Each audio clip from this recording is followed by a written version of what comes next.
عاملين ايه يا شباب؟ النهارده انا عايز اتكلم معاكم في موضوع ازاي نتمرن في رمضان. في ناس بتقول لك اتمرن بعد الفطار، وفي ناس تانية الله يبارك لها بتقول لك اتمرن قبل الفطار عشان تحرق دهون.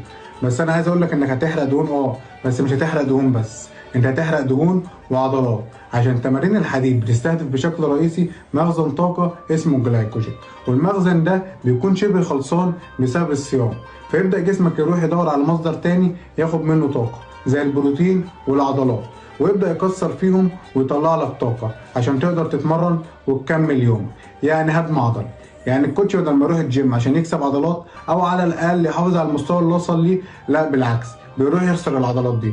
ده غير اللي انت بتكون معرض نفسك لخطر الجفاف بسبب الميه اللي هيفقدها جسمك بسبب التمرين والمجهود الزياده. لكن لو انت اتمرنت بعد الفطار مش هيكون مطلوب منك اي حاجه غير انك ما تفطرش وتروح تتمرن على طول. خلي ما بين فطارك وتمرينك من ساعتين ل3 ساعات عشان يكون الاكل